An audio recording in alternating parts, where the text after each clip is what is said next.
Boa tarde a todos. Obrigado pela presença, né? Um dia chuvoso desse, pela terceira vez, né? Bom, então hoje a palestra, o nosso encontro hoje serão duas palestras, né? A doutora Ellen vai ser a primeira palestrante e o segundo vai ser o Ricardo, que é o psicólogo, que vai dar sobre entrevista investigativa. Bom, a doutora Ellen, né, vai palestrar sobre Sou Mulher, foi vítima de violência, o que faço agora. Então, é a doutora Ellen Cristine Correia Sanches, ela é promotora de justiça. Vou ler brevemente o currículo dela. Então, em 1998, ingressou no Ministério Público, tendo como atuado como promotora de justiça nas comarcas de São Carlos, São Miguel do Oeste, Chapecó, Lages e em Florianópolis, exercendo desde 2015 as suas atribuições no Juizado da Violência Doméstica e Familiar contra a Mulher da capital. É mestre e doutor em Direito da Universidade Federal de Santa Catarina, na área de Direito da Criança e do Adolescente. Exerceu ainda as funções de coordenadora do Centro de Apoio Operacional da Infância e Juventude do Ministério Público de Santa Catarina, no período de 2005 a 2007. Foi presidente do Fórum Catarinense pelo Fim da Violência e Exploração Sexual Infanto-Juvenil, no período de 2005 a 2008. Foi coordenadora estadual de 2004 a 2008 e presidente da Associação dos Magistrados, Promotores de Justiça e Defensores Públicos da Infância e da Juventude, de 2010 a 2012, representando a entidade como conselheira do Conselho Nacional dos Direitos da Criança e do Adolescente, a CONANDA, de 2008 a 2010, diretora do Centro de Estudos e Aperfeiçoamento Funcional, o CIAF, do Ministério Público de Santa Catarina, de 2012 a 2015. E ela é membro da comissão do 38º e 40º concurso do ingresso da carreira do Ministério Público de Santa Catarina, de 2014 a 2016. Por gentileza, doutora.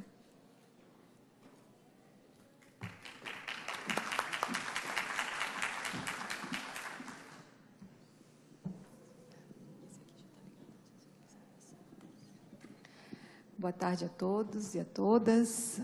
Gostaria inicialmente de agradecê-las pela presença, agradecer o convite que me foi formulado por meio da Cibelene, da desembargadora Salete Somariva, coordenadora da comissão, da coordenadoria, né? E desde já parabenizar pelo projeto Formar para Transformar, que tem permitido esse espaço de ideias, de compartilhamento de ideias, de intercâmbio de informações, para que todos, acho que aqui são professores da rede municipal, né, possam conhecer essa dinâmica do atendimento, as temáticas relacionadas à violência contra a mulher, não só aqui na capital, mas o que está previsto na lei, né, em cada cidade, o que se pode fazer, a quem que eu devo procurar, até porque, muitas vezes, além de sermos mulheres, né, que compartilhamos de questões culturais relacionadas à temática de gênero, mas principalmente porque vocês têm uma importante missão na educação, de formação, de atendimento às crianças e adolescentes, que, às vezes, espontaneamente traz essas demandas para vocês, que ocorrem no ambiente familiar, e é importante conhecer a rede de proteção, a quem buscar apoio, quem que eu tenho que acionar, eu vou conseguir me proteger como professora, se aquele pai, né, procurar algum tipo de retaliação, como é que vai ser? Então, esse espaço ele representa um salto qualitativo na medida em que aproxima as redes de proteção na temática da violência contra a mulher da escola e permite que vocês sejam também agentes transformadores de realidades, porque muitas vezes a gente não precisa esperar, né, não deve esperar a violência acontecer, né, mas a partir dessa sensibilidade que vocês têm na sala de aula, no atendimento ao aluno, ao educando, para que vocês possam prevenir situações em que aquela criança ou aquela mãe de aluno possam ser vítimas de violência. Então, o projeto representa um grande passo nesse sentido. A gente sabe que a temática de direitos humanos ela é transversal a todo o currículo escolar, mas eu costumo dizer, até porque a partir de algumas experiências que eu já tive com outras temáticas e essa interlocução com a escola, seja meio ambiente, que às vezes o que é de todos não é de ninguém. Então, a gente precisa se apropriar desses conteúdos e cada um na sua especificidade, na sua disciplina, também trabalhar essa temática. Então, é sempre pautado assim, a gente deve ter uma disciplina específica, projetos específicos, ou todos os professores podem se apropriar desses conteúdos. Isso vai ampliar a capacidade de abrangência de atendimento, com certeza, mas é preciso o comprometimento de cada agente, de cada educador envolvido, para que se transforme nesse agente de transformação. Eu já tenho uma caminhada, a Sibelene, ela lê um pouco ali, na área da infância e juventude, especificamente, E esses desafios, principalmente, eu sempre ouvi muito de professores, nas conferências municipais, mesmo no atendimento na promotoria, assim, que sempre recebem uma sobrecarga, uma responsabilidade. Agora eu tenho que fazer mais isso, eu tenho que ser psicólogo, eu tenho que ser assistente social, eu tenho que atender, eu tenho que levar para a polícia, eu tenho que falar com a família. Mas é importante que se diga inicialmente, que a gente se compreende, a justiça também, todos nós que trabalhamos no sistema de justiça, a gente também tem que ser um pouco psicólogo, um pouco assistente social, as demandas chegam, porque a principal missão do educador é educar, a principal missão do juiz é julgar, do promotor, muitas vezes, como a gente vai ver hoje, é fazer a persecução penal, a responsabilização daquele agressor. Mas nós estamos lidando com demandas humanas, que elas são multidimensionais. Então, eu não posso, assim, não, eu só vou tratar com você isso, eu só vou tratar... A criança é uma só.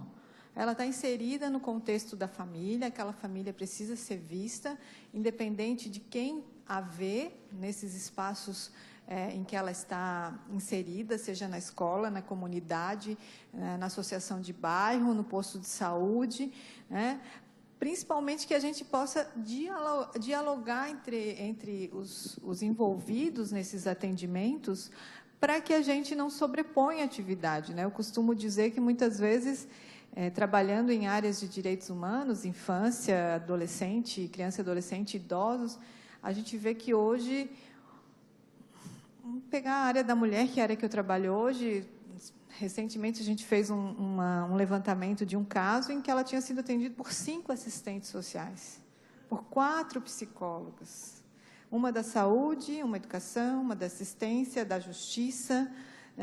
Então, muito mais do que hoje termos serviços disponíveis que nós temos nas cidades, nós precisamos nos enxergar, dialogar e ver como nós podemos articular a nossa atividade, para evitar sobreposição, para evitar a gente dividir responsabilidades, a gente evitar o desperdício de recursos, para que se faça a gestão dessa rede de forma mais adequada. Então, o desafio que se pauta hoje, todos temos responsabilidades legais em relação à criança que atendemos, seja na escola, no posto de saúde ou na promotoria de justiça, mas que a gente possa articular essas redes de proteção, a gente se enxergue, a gente se escute, e a gente compartilhe as informações para que as demandas relacionadas à criança, seja quais forem, educacionais, assistenciais, de saúde, mas principalmente em contextos de violência, elas sejam atendidas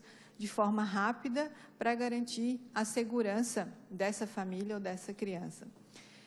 Então, esse, para mim, é o principal desafio hoje, já começando com um desabafo, porque a gente, às vezes, acha que está enxugando gelo e que o que a gente faz não tem resultado nenhum.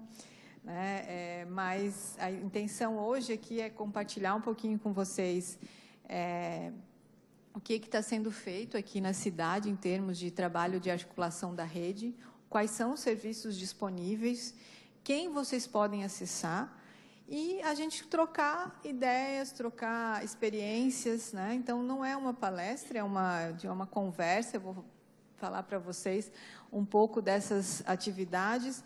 Esse material que eu vou expor aqui, ele está aqui num folder que a gente vai deixar com vocês, tá? Com todos esses contatos, então vocês não precisam copiar. E também sobre o Centro de Referência de Atendimento à Mulher em Situação de Violência. Tá?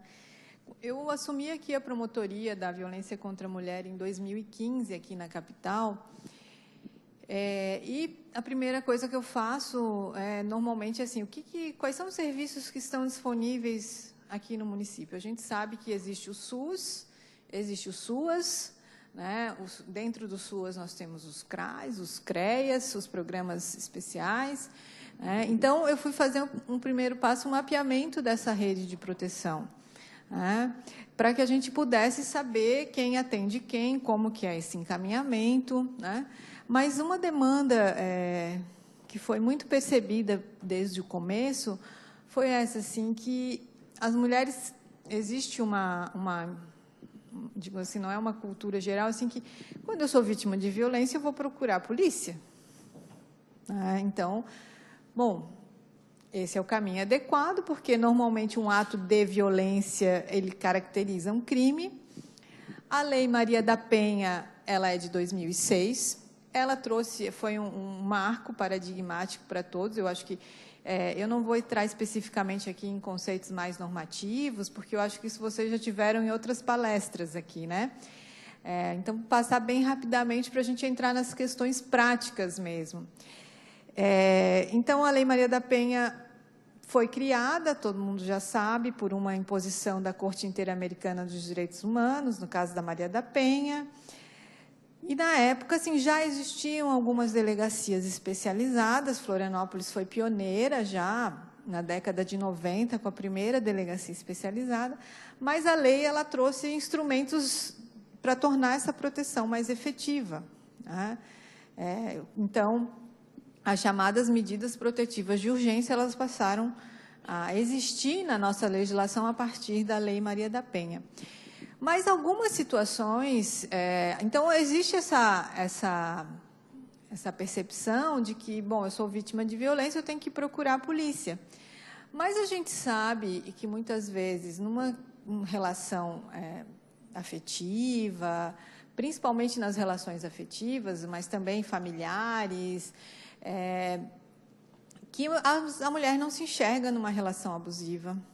Algumas condutas ela não vê como condutas violentas ou criminosas.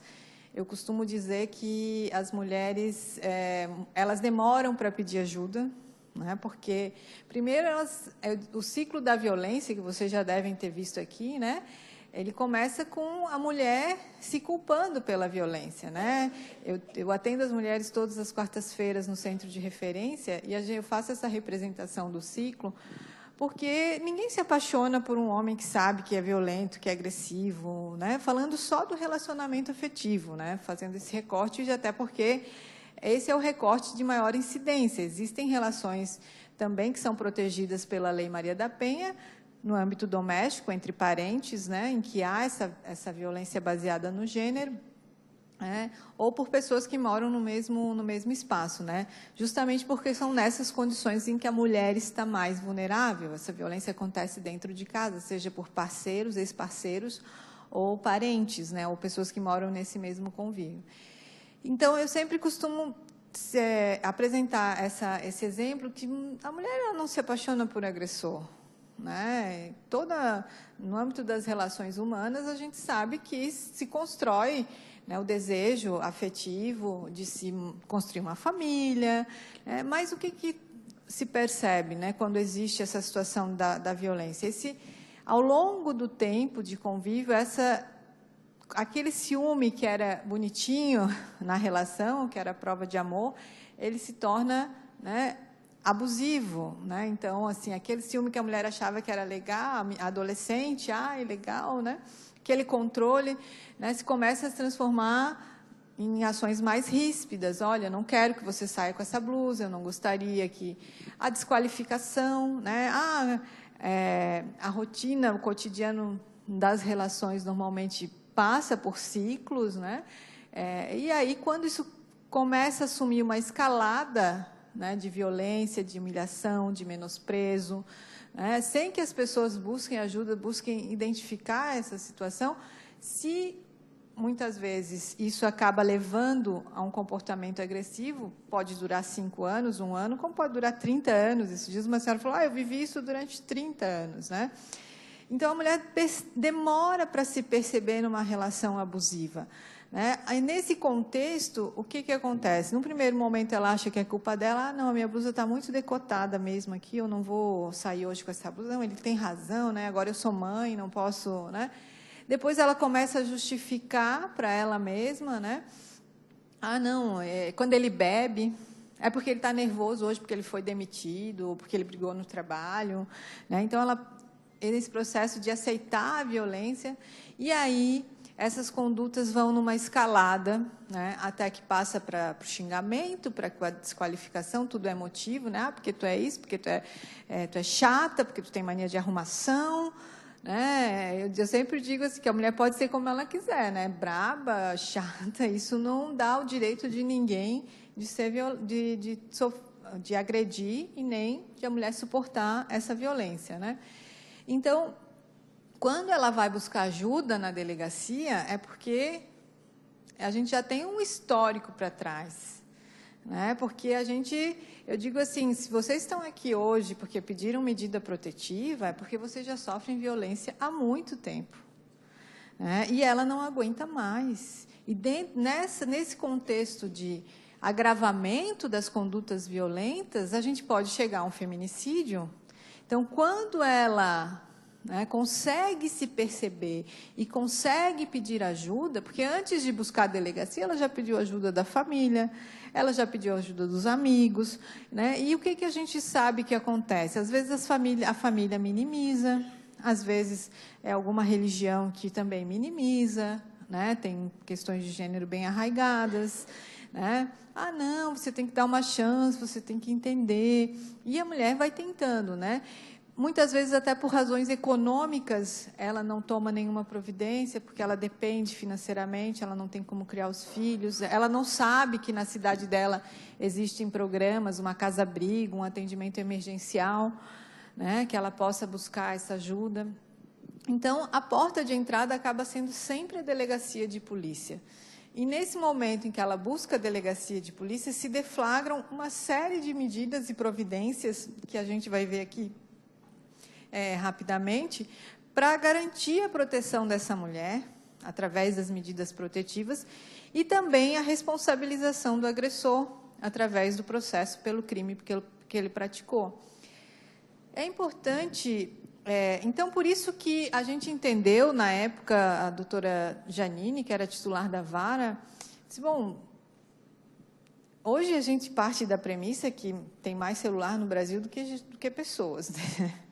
E que todo mundo sabe o que é a internet, e olha no Google, mas não é assim, né? Na prática, na realidade, isso não é um conceito, uma verdade absoluta. Muitas pessoas não têm acesso à internet, ou são idosas, não são de uma outra geração, né?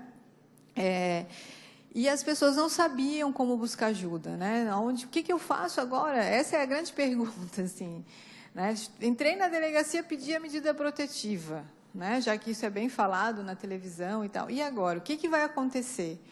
Né? Então, uma das primeiras coisas que a gente fez nessa parceria com o juizado aqui foi alinhar algumas coisas, como que a gente iria fazer, que é esse material, e deixar claro aonde fica a promotoria, onde fica a delegacia, mas, assim, dar algumas orientações para as mulheres, né, do que fazer, né? O que vai acontecer, né? Eu tenho que ter um advogado, eu não tenho que ter um advogado. Muitas vezes na escola, talvez vocês falem melhor para mim, assim,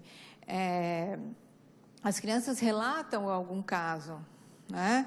E aí, o que eu tenho que fazer? Eu tenho que dizer para a mãe na delegacia? Eu tenho que ir com essa mãe na delegacia? Eu tenho que chamar essa mãe aqui?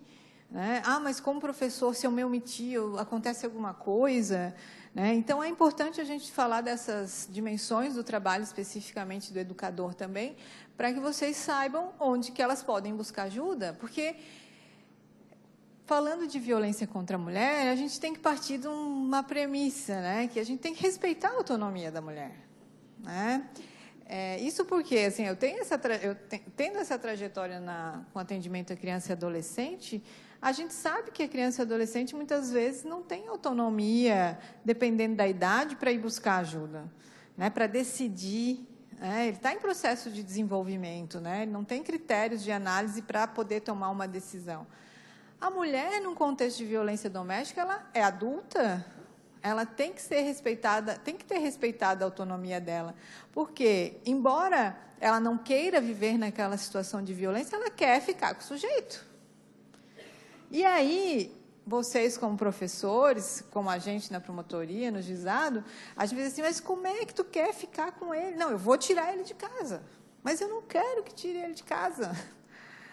Eu quero voltar para ele. E aí, infelizmente, na prática, o que acontece, né? A gente vê na polícia, eu cobro muito aqui dos delegados da Polícia Civil, essa revitimização, ou da militar.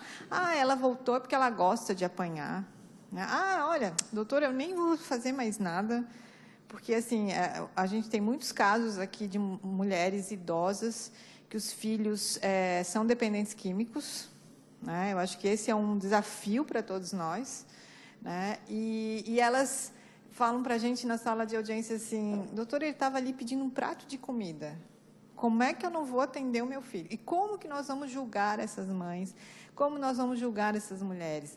Então, assim, a primeira premissa no atendimento, em qualquer órgão da rede, é não julgar, né? Saber o que é o ciclo da violência, né, e compreender que, assim, se ela voltou para ele, não é porque ela gosta de apanhar, né, mas é porque ela ainda não é capaz de romper esse relacionamento abusivo. Então, ela vai voltar, ela vai, infelizmente, muitas vezes apanhar de novo, ela vai procurar ajuda de novo. Né. Hoje, até, eu estava vindo de uma audiência de custódia que, assim, acho que foi a 10ª vez que a gente prendeu o sujeito. Sabe? Eu disse, bom, o que a gente vai fazer mais, né? Mas, assim, é nosso papel a gente fazer 1, 10, 20 vezes, né? Então, assim, isso é importante colocar, porque esse é o primeiro passo para um atendimento, uma orientação profissional, não julgar, né? Então, assim, saber, conhecer a história dessa mulher, né? Muitas vezes ouvir, muitas vezes encaminhar, mas a gente vai ter que respeitar a autonomia dela. Se ela quiser voltar, se ela quiser deixar ele entrar em casa. Mas, assim, e aí essa proteção da lei, doutora, ele não poderia se aproximar, ela pode deixar? Pode, como a gente vai ver rapidinho, tá? Então, assim, aqui, assim, dentro de um contexto mais amplo, é importante retomar esses conceitos do que é, boa tarde, a violência contra a mulher, né?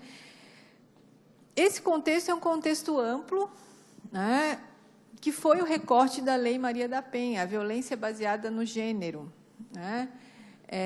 Então, qualquer ato que cause, né, um dano, um sofrimento à mulher, tanto na esfera pública como privada, porque a gente hoje também já reconhece a existência de violência institucional. Quando a gente bota a mulher sentada numa sala de audiência, e muitas vezes um promotor, um juiz, assim, você aqui de novo... Né? Você aqui de novo, então, ela já fica assim assustada, né? Então, aqui é um contexto mais amplo, né? Por quê, né? E aí a lei vai explicar os tipos da violência doméstica, física, psicológica, sexual. Eu acho que vocês já viram esses conceitos em outras palestras, né?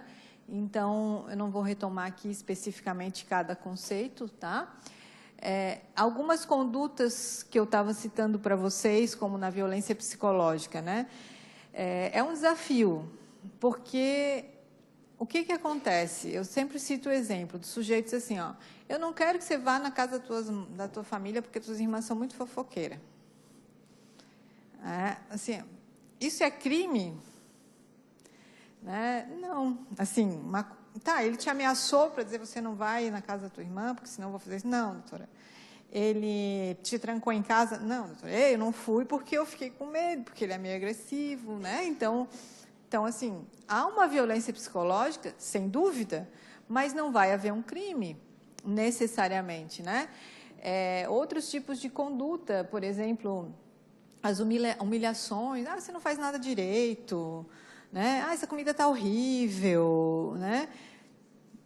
Ah, eu vou registrar um BO, porque ele falou que a minha comida está horrível, né? Mas, assim, a violência psicológica é a mais comum. E, por incrível que pareça, é a que a gente menos consegue intervir. Porque se a mulher não se dá conta de que ela está em sofrimento por conta daquele relacionamento, daquelas condutas, e que ela vai buscar ajuda, não só para tirar o sujeito de casa, para se separar, mas assim, para compreender que ela não tem que passar por aquilo, que existe uma relação que precisa ser tratada, aquilo ao longo dos anos se torna uma panela de pressão. Vocês não acham? Assim, chega uma hora que ninguém aguenta mais, né? Quando acaba evoluindo para condutas agressivas e violentas, é quando a justiça intervém, mas, via de regra, tem mulheres que vivem 30, 40, 50 anos, as nossas avós, que viveram relações abusivas do ponto de vista psicológico, e ninguém pôde fazer nada porque elas não queriam se separar, mas elas têm direito de não estarem ali, de romperem aquela relação, de buscar ajuda psicológica, mas elas não querem. Então, o que importa é que a rede de proteção ofereça o serviço. Em alguns casos, a gente tem que agir contra a vontade da mulher, né? Eu vinha falando para vocês de respeitar a autonomia, mas, às vezes, a gente precisa identificar sinais do que a gente chama da síndrome da mulher espancada ou a síndrome de Estocolmo. Vocês já devem ter ouvido falar, em que a mulher ela não quer sair daquele contexto de violência porque ela não se vê numa relação de agressão, de violação de direitos, né? Recentemente, nós estamos trabalhando aqui no juizado, num caso de uma senhora de 78 anos, que, olha, quando eu fui levantar o histórico na polícia, assim, os vizinhos tinham registrado mais de 30 BOs, porque viam aquela mulher pedindo socorro, e no outro dia a polícia ia lá, ou na hora, ela dizia, não está acontecendo nada, está tudo bem. Ah, a gente discute assim mesmo. Até um certo ponto em que os filhos, né, ela quebrou o fêmur, foi parar no hospital, e ela disse que tinha caído, e ela disse, não, eu caí, não foi ele que me bateu. Não, não foi ele, não foi ele, não foi ele. A gente não tinha como fazer essa relação se ela não indicasse que foi ele que a agrediu.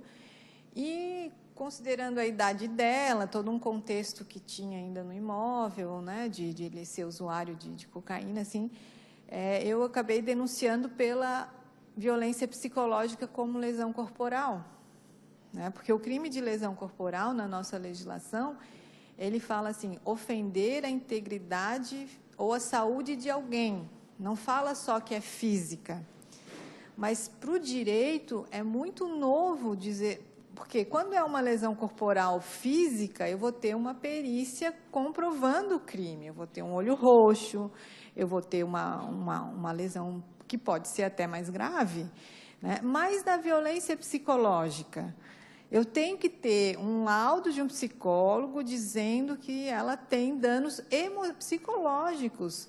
Não só nesse caso em que eu tinha fotos da casa mostrando uma situação absolutamente calamitosa, porque daí eu acionei os filhos, vão lá, né? Foi todo um trabalho junto com a família, mas eu tenho que ter um laudo. Na prática, gente, talvez vocês conheçam, seja através da atuação de vocês nas escolas, como que a mulher demonstra isso? Síndrome do pânico, condutas obsessivas, né? Ela começa a desenvolver transtornos obsessivos compulsivos, transtornos alimentares. Às vezes o companheiro diz, porque tu é gorda, porque tu é isso, e a mulher começa a desenvolver um transtorno alimentar. Doutora, isso pode ser caracterizado como violência psicológica, até um crime de lesão corporal? Pode. O nosso desafio hoje é como a gente provar para poder começar um processo. Nesse caso em que ela vivia um contexto de síndrome de Estocolmo, eu acionei a família, leva na psicóloga e consegue um laudo que retrate esse contexto para a gente poder avaliar. O processo começou, ele está preso, está respondendo o processo preso, porque aí entrou outros crimes, como maus tratos contra idoso, né, porque aí não precisa da vontade dela. Então, e a lesão corporal também depende de a mulher querer processar ou não, né? Isso também já é uma matéria que já está pacificada, né? Vocês se lembram que antigamente diziam, ela foi lá e tirou o BO, ela tirou o processo, né? Houve uma discussão inicial depois da Lei Maria da Penha, se a mulher podia ou não podia tirar o processo no crime de lesão corporal. E o Supremo Tribunal Federal entendeu, numa decisão de 2014, ainda isso ficou um tempo, que é um crime que não depende da vontade da mulher, né? Porque quem bate numa mulher também viola um direito da sociedade. Então, muitas vezes, a mulher perdoa, a mulher dá uma chance, e o que faz com o sujeito, né? A gente está reforçando um sentimento de impunidade, que não acontece nada. Então, quando elas chegam na sala de audiência e dizem, não, doutora, pelo amor de Deus, olha, a gente voltou, está tudo bem, não precisa mais continuar o processo. E, às vezes, a gente tem que explicar assim, ó, a senhora pode ficar tranquila, quem está processando ele não é a senhora, é a promotoria, sabe? Ele não vai preso, né? As penas, elas são muito pequenas para os crimes, em regra, praticados contra a mulher, né? Então, assim, a preocupação da mulher que ele vai preso, que ela não vai ter como sustentar os filhos, é muito pequena. Isso é uma realidade, gente, que é importante saber, porque existe esse alarde no sentido de que, assim, eu vou denunciar, ele vai preso, quem é que vai sustentar essa família? Tá? Hoje, por trabalhar aqui na capital, eu posso dizer para vocês, assim, ó, quem está preso na Maria da Penha não são mais que 15. Tá? Em cumprimento de pena, quem são? Né? Crimes sexuais e feminicídio. Tá? Ameaça, lesão corporal, vias de fato, que é o empurrão, o puxão de cabelo, que não deixa uma marca. Tá? As penas são irrisórias, é 1 mês, 15 dias. Aí, eles vão ficar presos esse período? Não, no Brasil ninguém vai cumprir pena em penitenciária se a pena for até 4 anos. Então, o que acontece?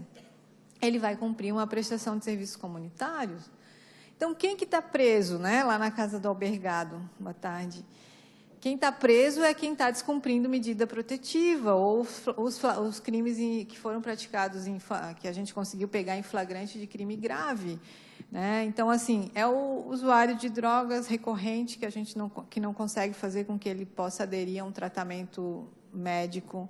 É o sujeito que desenvolveu uma obsessão pela mulher e aí 1, 2, são 20 ameaças, a gente chama do stalker, né? O perseguidor. Aquele que fica importunando, então já tem medida, ele insiste, ele vai. Esses estão presos. Esses são os presos provisórios, em que a gente tenta, durante o processo, encaminhar para um tratamento, a gente tenta somar todos os crimes para ver se ele consegue ficar pelo menos numa contenção. Às vezes é caso de instaurar exame de insanidade, porque esses que têm uma conduta mais obsessiva em relação à mulher, a gente pede exame de insanidade, porque, eventualmente, não é nem o uso de drogas, ele tem um transtorno psiquiátrico mesmo, e a mulher é o objeto, né, dessa perseguição. Então, assim, é importante a gente saber, quando fala dos crimes, né, e aí aqui a violência moral, a violência patrimonial, porque se vocês se depararem com uma situação de violência, não precisa necessariamente saber, o que ela vai botar no BO? É crime, não é crime? Não. O primeiro passo é encaminhar para a rede de proteção. Olha, você sabe que no município tem um serviço que presta atendimento psicológico às mulheres? Né? Você não quer ir lá conversar? Sabe? As crianças, vocês conhecem bem o procedimento de acionar o conselho tutelar. Às vezes é pelo conselho tutelar, quando se identifica no comportamento da criança, né, situações de abuso sexual, de violência no âmbito familiar, de uso de drogas, é através do conselho tutelar que a gente, na Justiça da Violência Doméstica, sabe o que está acontecendo com aquela mulher. Então, esse é o primeiro passo. Né? Se vai ser crime, se não vai ser crime, se ele vai ser preso, se não vai ser preso, é um segundo momento. Mas, assim, o nosso olhar princípio tem que ser da proteção, inicialmente. Então, aqui dentro dessa perspectiva da proteção da Lei Maria da Penha, né, é importante saber inicialmente que, assim, só os crimes cometidos no ambiente doméstico, tá muito claro para vocês? Querem que eu peça para apagar aqui a luz? Só os crimes cometidos no ambiente doméstico, familiar ou em relações afetivas terão a proteção especial da lei, tá? Como casamento, convivência, que é a união estável, namoro, pais, padrastos, irmãos e parentes, ou quando não tem nada de vínculo, mas mora na mesma casa. Como eu disse para vocês, essa foi uma escolha legislativa, porque as estatísticas demonstraram que é no ambiente doméstico e no âmbito dessas relações que as mulheres são mais vulneráveis. É literalmente eu dormindo com o inimigo, né? Ela não sabe o que pode acontecer, né? Não acredita, não quer que aconteça nada, mas infelizmente às vezes acontece. Não sendo nenhuma dessas hipóteses, por exemplo, foi o vizinho que xingou, foi o colega de trabalho, né? Aquele crime que aconteceu na UDESC, do assédio sexual, vocês souberam, do professor em sala de aula, né? Aquele lá, muitas professoras vieram me procurar, ou alunas, doutora, tem a Lei Maria da Penha? Não, não é proteção da Lei Maria da Penha, ela tem uma outra forma de proteção. É crime, pode ser o crime de assédio sexual, né? Existem outras formas de proteger a aluna ou intervir naquele contexto educacional, mas a Lei Maria da Penha ela acaba tendo esse recorte para garantir essa proteção efetiva e rápida nessas situações. Agora, não quer dizer que se eu briguei com o meu vizinho e ele me xingou, ou ele riscou o meu carro, ou ele, né, quebrou o vidro da minha casa, que não vai acontecer nada. Hoje mesmo, nessa atividade que eu faço lá no centro de referência, eram duas irmãs a briga, né? Uma pediu medida protetiva contra a outra. As duas são mulheres. A gente vinha entendendo que era cabível, porque quando a gente fala de gênero, de violência de gênero, às vezes a mulher exerce um papel denominado masculino, né? Mas a gente vinha entendendo que se a proteção era no âmbito doméstico, então vamos deferir. Como já se consolidou o entendimento que não existe entre duas mulheres salvo em relações homoafetivas, tá? Isso também acontece, e aí está no âmbito da proteção da Lei Maria da Penha. Tá? Mas, assim, entre irmãs, cunhada e nora, entre cunhadas, sogra e nora, sobrinha e tia, né? Que, nesse caso, não existe uma violência baseada no gênero, né? Porque o conceito de gênero é muito amplo, né? Mas uma das premissas é uma relação de submissão, né? É uma relação hierarquicamente definida, em que o homem acha que ele é dono, que ele está acima da mulher, né? Seja tio em relação à sobrinha, seja pai em relação à filha, né? Não importa qual seja a posição desse homem, né? Mas, assim, entre duas mulheres, o entendimento tem sido que não haveria uma violência baseada no gênero. E hoje, como as duas pediram medida protetiva, uma contra a outra, elas foram lá inconformadas, porque ninguém vai me dar uma proteção, e como é que vai ser, porque eu preciso tirar a minha irmã de casa, né? E, assim, olha, né, ela registrou o BO, gerou um procedimento, vai ter uma audiência lá no Juizado Especial Criminal, e lá vocês podem tentar se resolver, até porque a discussão ali também envolvia quem ia ficar com a casa, quem não ia ficar com a casa. A disputa estava bem relacionada às questões patrimoniais por conta do falecimento do pai delas, né? Isso é muito comum. E, assim, o inconformismo, assim, então a Lei Maria da Penha não vale para mim. Gente, a Lei Maria da Penha, ela foi um grande avanço. Ela trouxe mecanismos de proteção efetiva para todas as mulheres, né? Mas, em relação à violência, ela trouxe alguns instrumentos específicos para quando essa violência for cometida baseada no gênero. Então, para as outras situações, a gente tem outros instrumentos já previstos na nossa legislação penal. Então, por exemplo, essa briga do vizinho, um caso que eu trabalhei lá em Lages, que foi esse que ele fez uma fogueira e a fumaça ia para o varal da vizinha, né? E aí acho que talvez você já tenha algum... Aí deu aquele barraco, aquele bate-boca, e um mata o cachorro do outro, e aquilo, assim, né? parar lá no juizado especial criminal, né? E a mulher queria medida protetiva contra o vizinho. Eu falei, não, gente, olha, é um caso de relação de vizinhança, ele vai responder se ele xingou a senhora, se ele matou seu cachorro, ele vai responder. Mas essa proteção da lei, porque o que mudou hoje em relação à questão da proteção especial da lei? Em abril desse ano, a Lei Maria da Penha teve uma alteração bem significativa, né? Que talvez algumas de vocês souberam, que criou um novo crime, que é descumprir medida protetiva de urgência. Antes desse ano, a gente tentava aplicar o crime de desobediência, né, do Código Penal, mas o Superior Tribunal de Justiça entendeu que não era.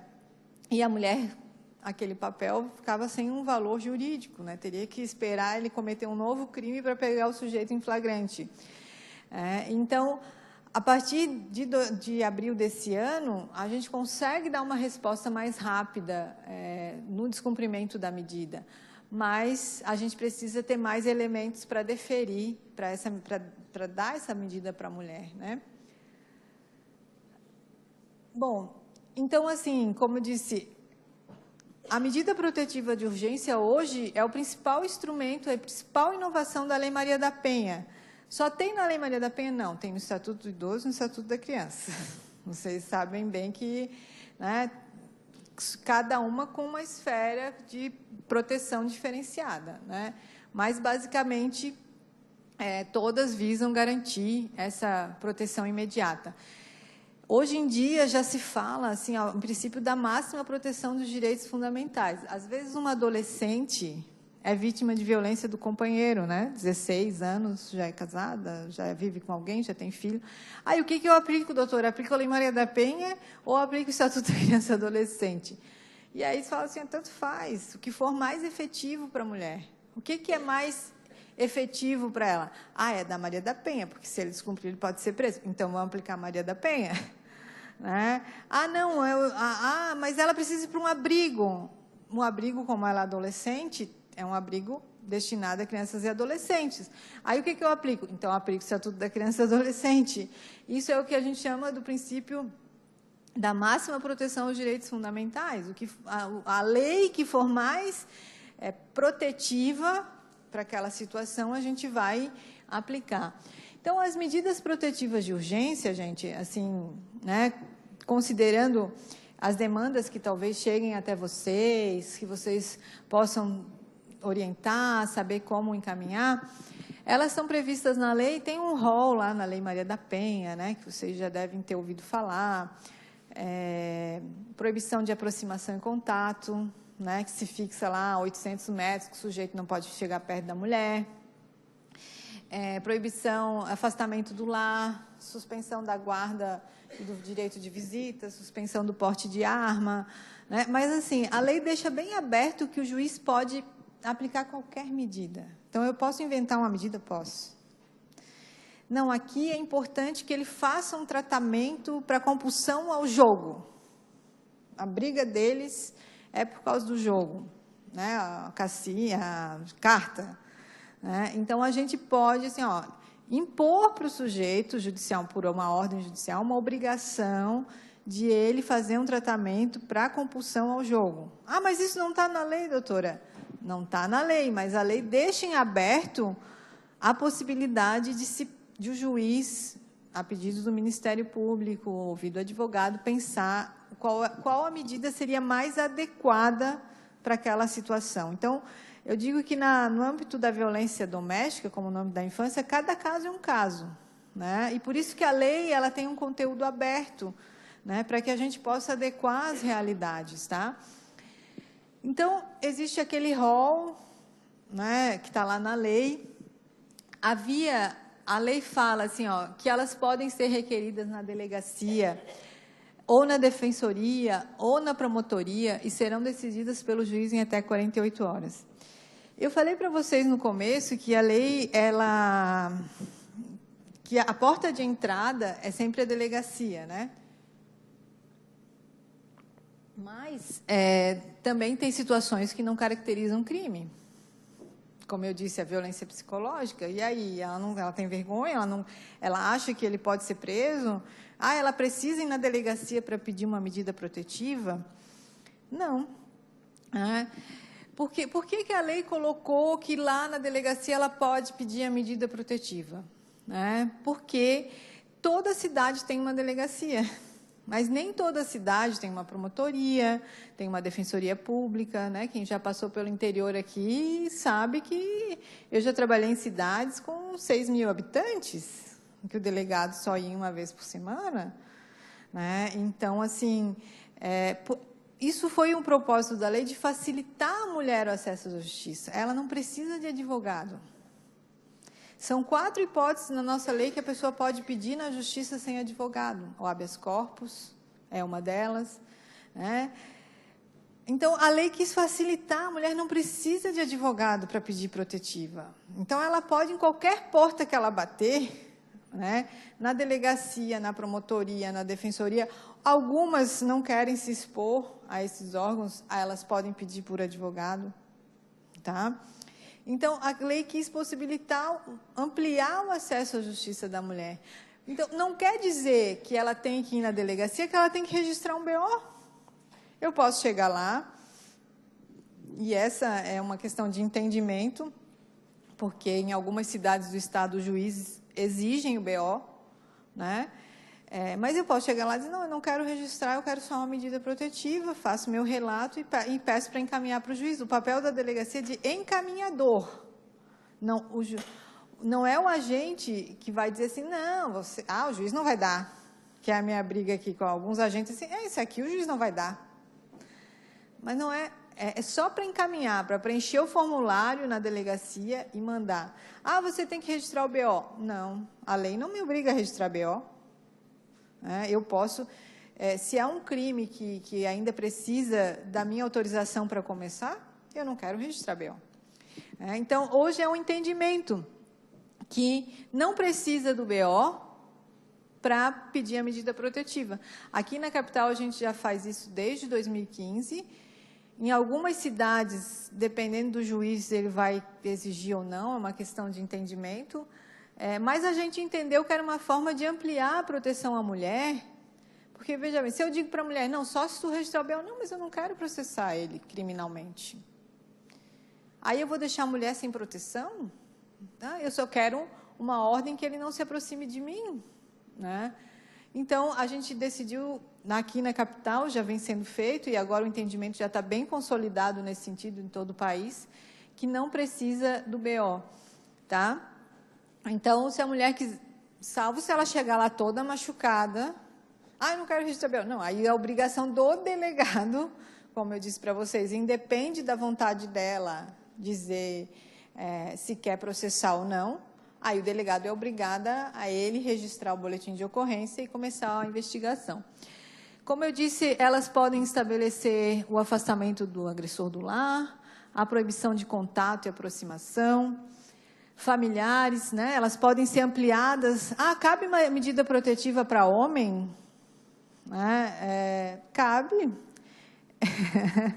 Excepcionalmente cabe, porque assim, às vezes a mulher pede a medida para ela e para o namorado dela. Isso é bem pegadinha de concurso.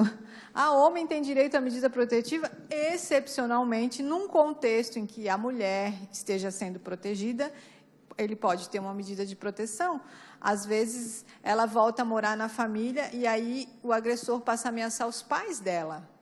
O pai dela pode ter uma medida de proteção também. Então, durante o processo, a lei deixa muito aberto, assim, essas medidas elas podem ser a qualquer tempo alteradas, substituídas. Doutora, agora a gente fez as pazes, está tudo bem, eu voltei para casa. A gente revoga, sabe? Doutora, agora ele foi já está tudo bem, a gente já está se dando bem por causa dos filhos, não sei o quê, então tá. O que acontece? Aquelas 2 medidas que a gente chama assim, medidas regra, que são as medidas de proibição de aproximação e contato, a gente não precisa, pelo menos aqui na capital, a gente não pede nenhuma prova. Normalmente, quando a gente chegou aqui, tinha um entendimento assim, só a palavra da vítima não é suficiente. porque ela pode estar mentindo, ela pode querer prejudicar o sujeito, né? Ela pode estar fazendo chantagem com o sujeito, tá? Mas a gente passou a entender o seguinte, que por conta de situações excepcionais, a gente vai estar restringindo a situação à mulher. Então, qual seria a regra? Eu vou dizer para vocês assim, né, dentro dessa informalidade que, né, eu vou me dignar, sair de casa, ir na delegacia, num dia de chuva, pedir uma medida de proteção para... Claro, pode ter até gente que possa fazer para prejudicar o outro, e isso acontece, mas assim, é menos de 0,01%. Então, em nome de todas as outras, por causa dessas pessoas, eu vou prejudicar todas as outras que foram lá pedir ajuda, conseguiram dar um passo nessa questão da violência, nesse ciclo, e aí você, não, você precisa de prova. Aí, gente, quem vai servir de testemunha? A maioria dos casos no âmbito doméstico não tem testemunha. É justamente por isso que a mulher está mais vulnerável. Porque se tivesse alguém dentro de casa, talvez ele não batesse, ele não xingasse. Ele pode fazer na frente dos filhos, mas na frente do chefe, na frente do vizinho, ele não faz, né? Então, a gente passou a entender que, assim, o normal em relações saudáveis seria o quê? Eu digo para o sujeito, vou terminar o meu namoro, assim, ó, cara, você não me liga mais, tá? Não me procura. É a minha vontade. Ele tem que respeitar. Só que, por uma questão histórico-cultural, né, ele não respeita, porque ele acha, se tu não for minha, tu não vai ser de mais ninguém. Quem que tu pensa que é para terminar assim comigo? Não, porque eu vou mudar. Não, tu tem que me dar uma chance. E o sujeito continua a perturbar, né? Então, a gente parte dessa premissa. Se a mulher não quer, não existe um direito do sujeito de se aproximar. Ele não tem direito de se aproximar de mim se eu não quero. Então, para isso, tem que vir o tal do papel, que é a medida protetiva, para dizer para ele, assim, não se aproxime. E aí a gente começa o périplo, porque muitas vezes ele também não respeita a ordem judicial. Mas a gente tem um índice de efetividade, assim, eu posso dizer para vocês, quando o sujeito sabe que a mulher for buscar ajuda, que ele recebe aquele papel, aquele mandado de intimação em casa, ele, opa, e está ali assim que ele pode ser preso, a maioria cumpre. Tá? Assim, quem não cumpre, né? Muitas vezes, aquele em que, depois de receber a medida, acaba a mulher assumindo uma postura mais ambígua, né? Então, assim, ele não pode se comunicar com você e nem pode e nem se aproximar. Aí ele começa no WhatsApp, né? Tu fez isso comigo mesmo. Porque eu quero ver os meus filhos. Porque tu não pode tirar o direito de eu ver os meus filhos. Porque eu não vou te ajudar com nada. E a mulher começa a passar necessidade. E aí ela começa a falar com ele. Eu sempre digo assim, a primeira orientação de segurança para as mulheres que pedem medidas protetivas, assim, não respondam WhatsApp. Eu vou bloquear, doutora. Até não precisa bloquear, porque é uma forma de identificar ali, né? Mas não responde, porque senão a gente vai estar reforçando essa ambiguidade que faz que o sujeito reforce aquele conteúdo machista, de que, assim, a mulher, quando ela diz não, na verdade, ela quer dizer sim, né? Ela diz que não quer, mas, no fundo, ela está fazendo aquele charminho, mas ela, né? Ela quer. E aí, ela abre a porta, né? Aí vem o descumprimento. Quando ele entra no WhatsApp e a mulher responde, ela abriu a porta para qualquer outra situação de violência, né? Porque aí ele vai tentar se aproximar, ele vai tentar... Isso quando não acontece um outro tipo de violência, que é nas redes sociais, gente, assim, é um problema sério para quem trabalha com adolescente, que a questão da pornografia de revanche, que agora passou a ser crime, mas, assim, a gente tem adolescentes, e vocês já devem ter casos com histórico de automutilação, com ideação suicida, e, assim, a justiça não faz nada. A velocidade das redes sociais, eu vou dizer para vocês, a gente não consegue fazer nada. Né? Porque quando ele entra na rede social e posta alguma coisa, assim, até a justiça conseguia acessar o Facebook para tirar aquela postagem, aquela publicação.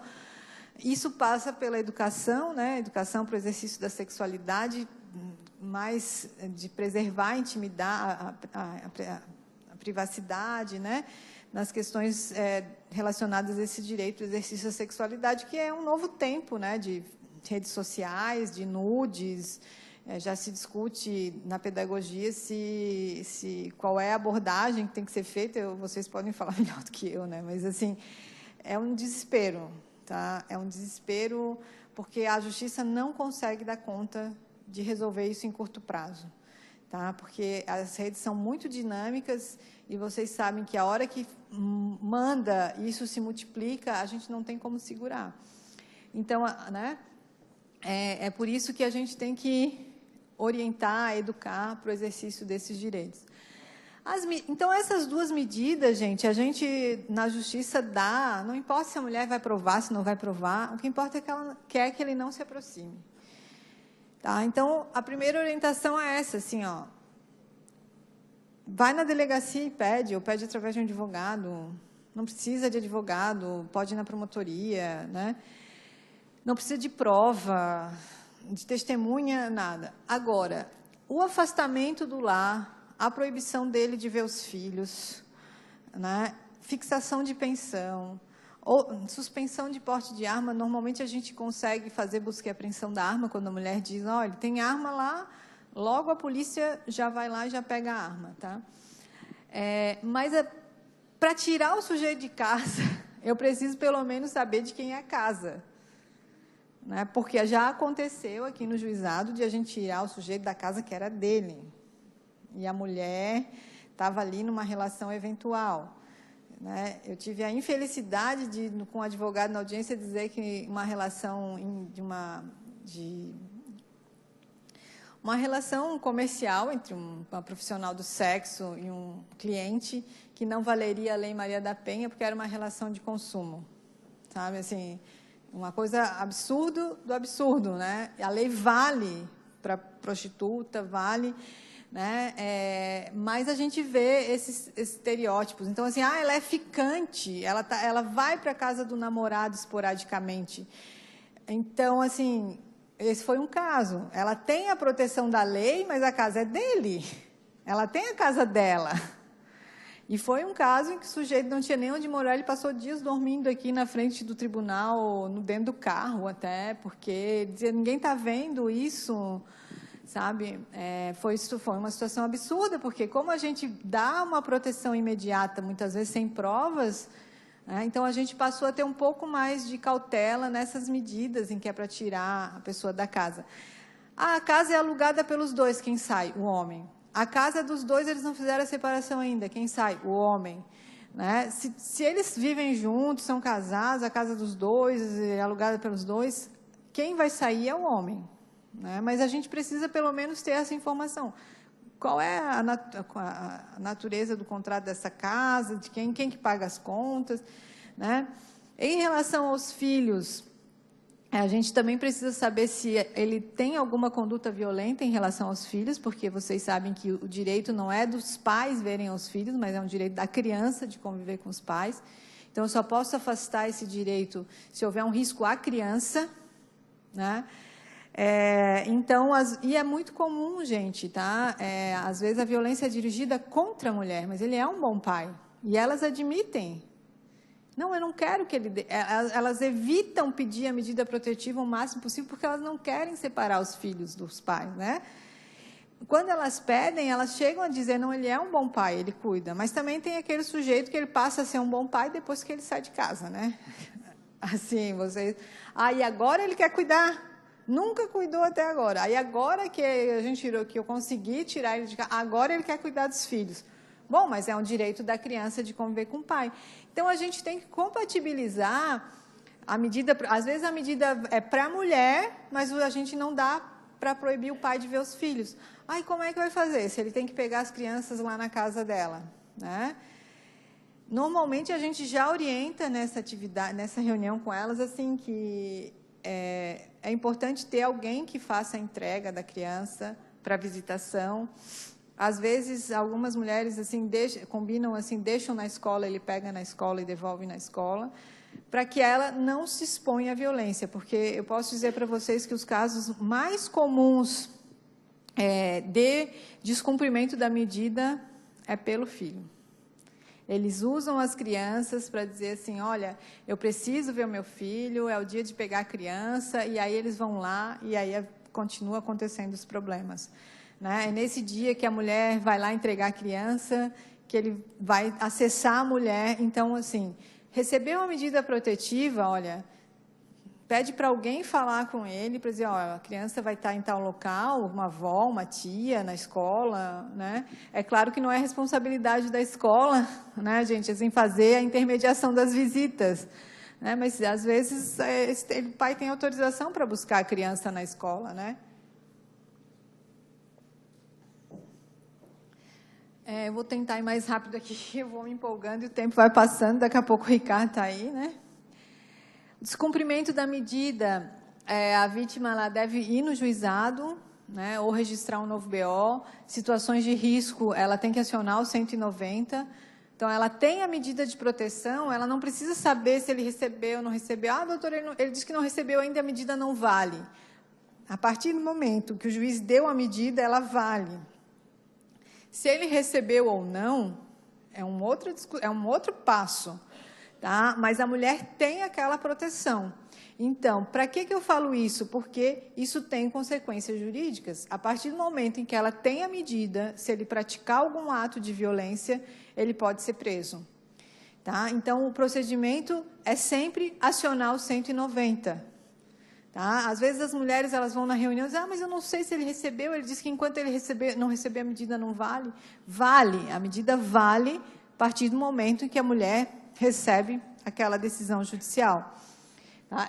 Às vezes, elas não recebem em casa, pode vir aqui no fórum pegar, porque às vezes o oficial de justiça não acha, né? Às vezes talvez alguém chegue para vocês e pergunte assim, fale, mas eu ainda não recebi, não, então a senhora vai lá no fórum e a senhora pega direto a medida lá no cartório do juizado. Tá?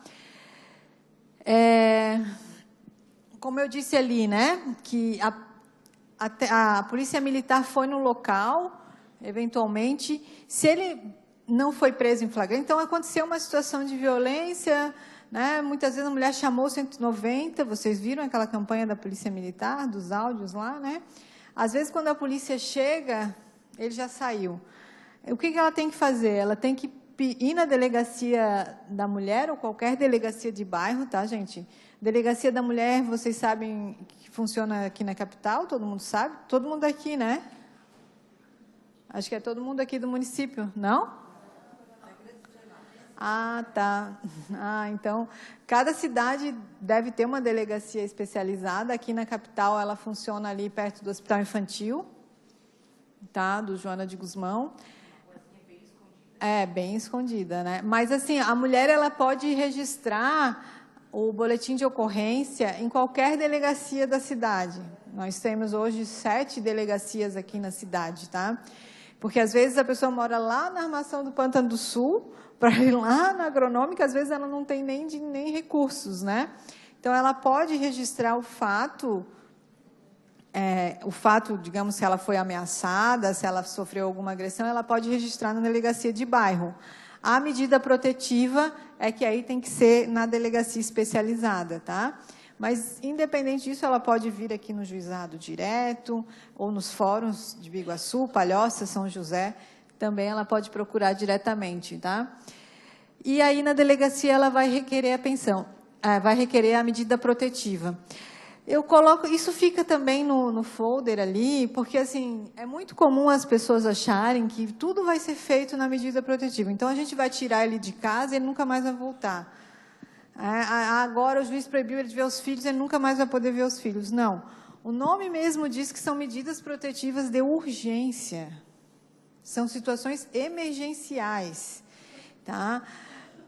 Todas as situações relacionadas ao contexto de guarda, pensão, quem vai ficar na casa, quem vai ficar com passarinho, esses dias lá era o problema dos passarinhos, que a mulher, ele queria o passarinho, então, assim, todas essas questões relacionadas ao patrimônio do casal, seja os cachorros, aos animais, tá? Elas têm que ser resolvidas na vara de família, tá? É um outro processo. Então, a orientação que eu dou é assim, a mulher pediu a medida protetiva, já entra com pedido na defensoria ou por advogado para resolver a questão de família. Ah, doutora, mas eu ainda não sei se eu quero me separar. Estou pensando, vou ver se a medida dá um susto nele. Aí complica tudo, né? Porque a história de susto, assim, é bem complicada. A gente diz lá que ninguém tem cara de assombração para ficar dando susto. Assim, a gente precisa ter uma postura séria e profissional. Ainda que a mulher queira se reconciliar, o nosso papel é dar suporte a ela, estar à disposição. Mas, assim, se ela não entra com o processo de família, aí o problema complica. Porque aí não tem nada decidido de que quando ele pega as crianças, quando ele não pega, quanto que ele paga de pensão, quanto ele não paga. E o passarinho é meu, o passarinho é teu, o carro é meu, o carro é teu. E eles vão continuar essa briga. Não é? Até porque o processo de família ele tem uma tramitação. Então, eu digo assim, gente, entra com o processo. E aí, se ele quer assim, eu quero ver meus filhos, é meu direito, procura o teu advogado. Ah, eu quero passarinho porque é meu direito, procura o teu advogado. Sabe? Está tudo na mão do advogado. Porque aí a mulher não dá a chance, se ela quer ser protegida, ela também tem que ter uma postura protetiva. Eu sempre digo que assim, a gente não tem condições na cidade e nos outros municípios de colocar um policial em cada porta. Né? Hoje, aqui em Florianópolis, acho que talvez em alguns outros municípios, a gente já conta com a Rede Catarina, né? As patrulhas Maria da Penha. Que fazem as visitas às mulheres que pedem as medidas protetivas. Eu não vou dizer assim que todas as mulheres querem ser visitadas, porque elas não querem. Muitas, assim, só querem o documento porque acham que aquilo vai já inibir, e de fato inibe, mas muitas mulheres não querem que a polícia vá na sua casa, mas muitas querem. Olha, eu preciso, meu sobrinho, ele vem aqui me incomodar, então a presença da polícia garante uma certa tranquilidade, né? Tá? Então, todos esses pedidos eles devem ser realizados na vara de família. Né? Tá? A promotoria de justiça trabalha em todos os processos. Tá? O que a gente fala ali, isso aqui não tem aquele negocinho. Bom, mas... Tá? A promotoria de justiça, em toda cidade, em toda comarca, tem uma promotoria de justiça com essa atribuição. Hoje, aqui na capital, nós somos 2 promotoras de justiça trabalhando nessa área. A gente tem uma demanda hoje aqui de aproximadamente 4.000 processos, para vocês terem uma ideia. Em outras varas criminais aqui da capital, a gente tem, cada vara trabalha com 800 processos. O Juizado da Violência Doméstica, a desembargadora Salete sabe bem que a gente trabalha com uma demanda de 4 a 5.000 processos, variando assim, né? Entre processos pelos crimes, as medidas protetivas. Então, hoje já somos 2 promotorias trabalhando aqui, porque às vezes a mulher acha que ela registrou BO e não deu nada, né? Primeiro porque, assim, ela precisa ser orientada na delegacia, que alguns crimes ela tem que dar uma autorização, né? E, fora isso, assim, a nossa delegacia da mulher aqui na capital estava com mais de 3.000 BOs que eles não tinham feito nada. Né? Então, quando eu cheguei aqui em 2015, o primeiro trabalho foi uma intervenção junto com a corregedoria na delegacia, porque o que acontecia? Como se entendia que a medida protetiva precisava do BO, se fazia BO para tudo. Né? E até se pode fazer. Mas, às vezes, a mulher não queria continuar o BO depois, porque, como eu disse para vocês, tem o contexto relacionado ao processo criminal que ela não quer, quando ela pode, em alguns crimes, que é o caso da ameaça, ela não quer continuar. Então, um inquérito policial, quando se registra um BO que era para levar 30 dias, estava levando 5 anos. Então, vocês vejam, eu fui espancada, eu registrei o BO, fiz o exame de corpo de delito. Passou 5 anos, a minha vida mudou e não aconteceu nada com o sujeito. Né? E, na verdade, quando a gente chama a mulher aqui no fórum, aconteceu várias vezes comigo, assim, agora? Ele podia ter me matado? Agora eu não quero mais saber, agora minha vida, eu já estou casada com outro, vou ficar mexendo nisso para me incomodar com esse sujeito de novo?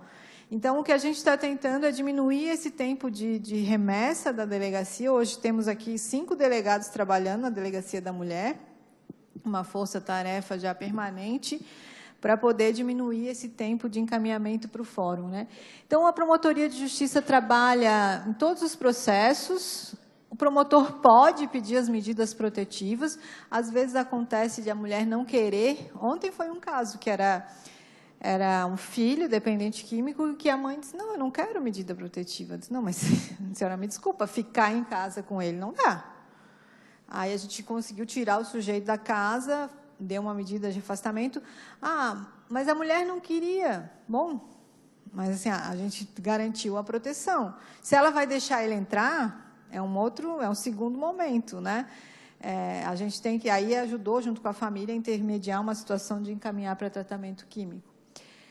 Como eu disse, durante o processo, a medida ela pode ser alterada, o promotor a qualquer momento pode pedir para alterar essas medidas, e principalmente o promotor ele pode requerer a prisão preventiva do agressor também em qualquer momento, que é aquelas situações em que eu coloquei para vocês, em que o sujeito não para, né? Então, a gente vai converter a prisão dele, se ele for pego em flagrante, numa prisão preventiva, como o próprio nome diz, para prevenir, né? Para que ele faça alguma coisa. Essa prisão, ela dura, quando as mulheres me perguntam assim, ele vai ficar preso para sempre? Não.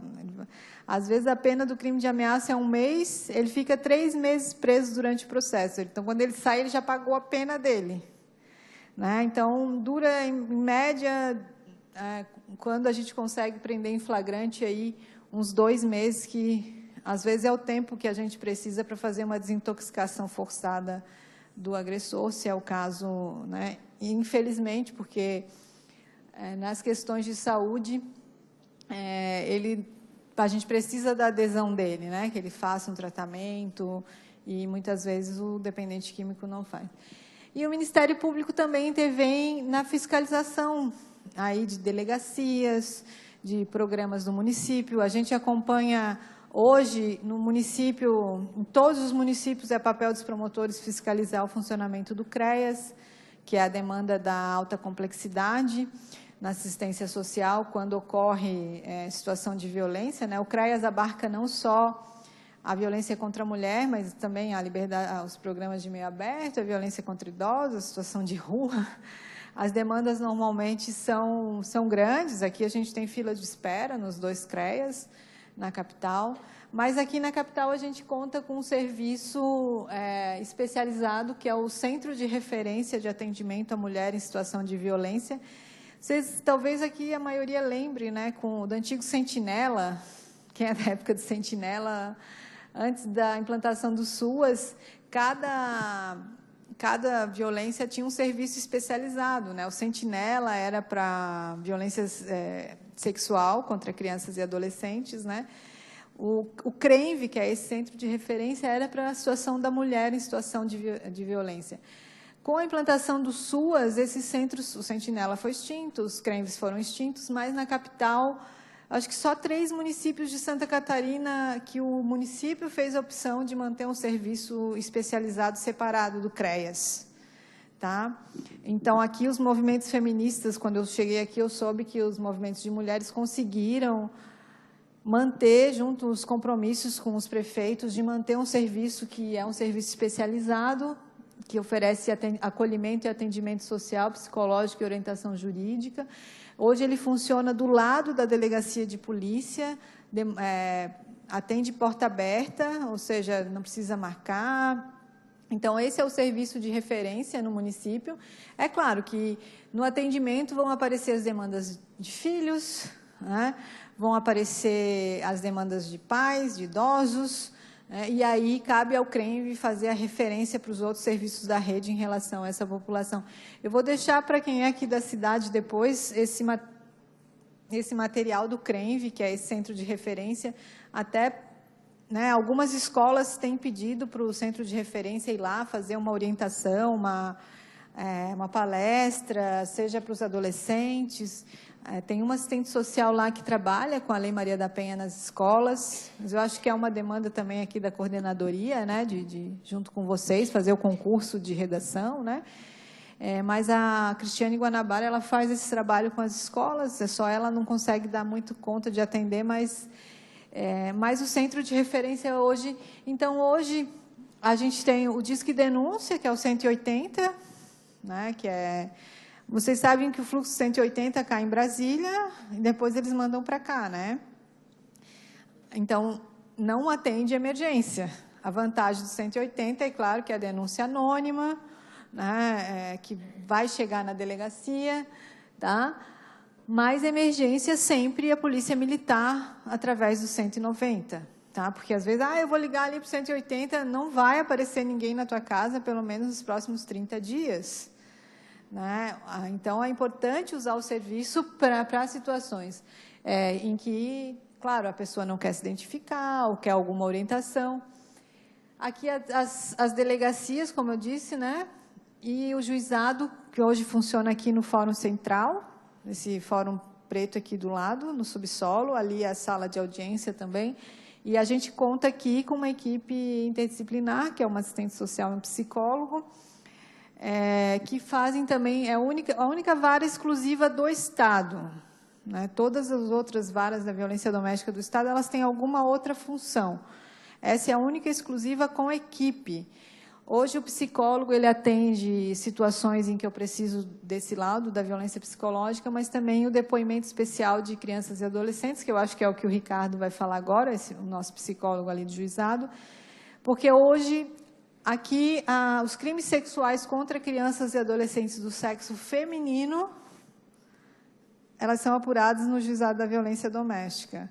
Né? Se a gente pensar que a violência sexual contra meninas ela é praticada em mais de 80% por pais ou padrastos, a gente tem uma relação de parentesco que justifica a competência do juizado.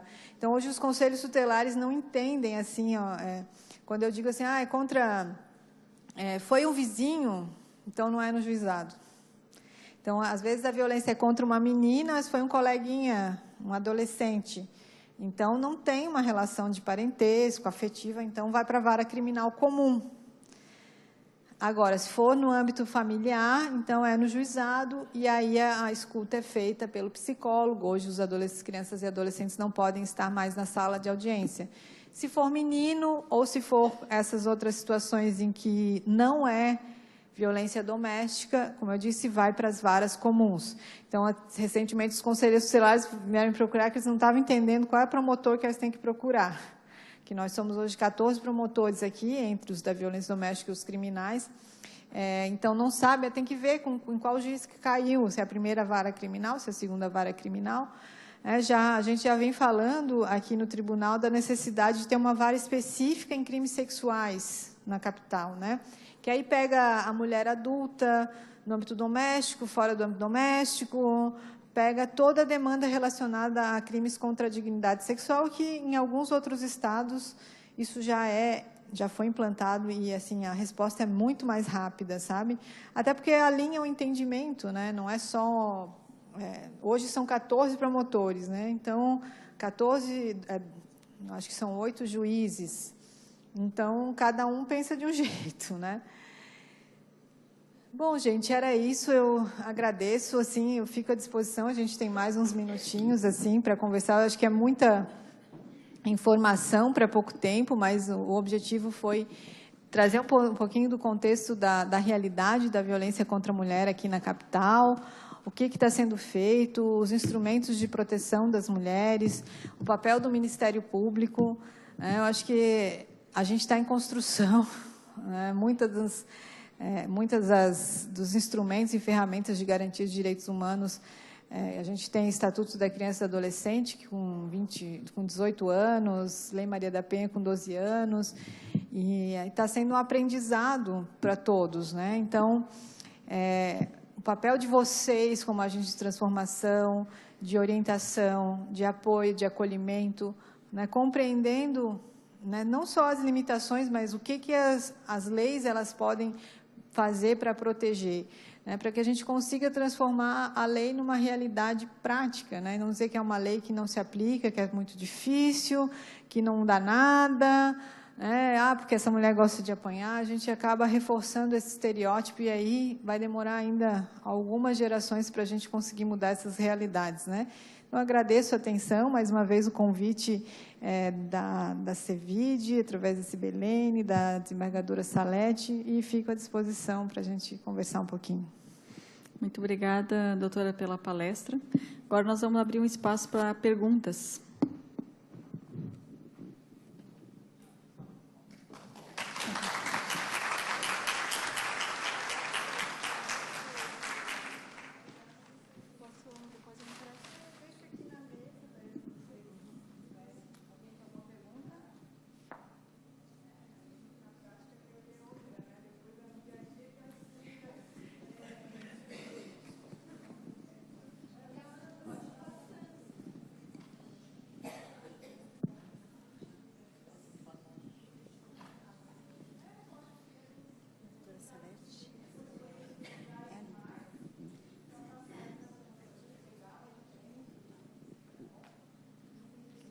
Boa tarde a todos, doutora Ellen. Doutora, eu tenho um caso de uma amiga que é professora, ela trabalhava lá numa escola do Rio Vermelho e teve um caso de violência de um vizinho. Ela era bióloga, tinha algumas plantas no terraço, e esse vizinho era traficante e pediu orientações para ela para plantar maconha.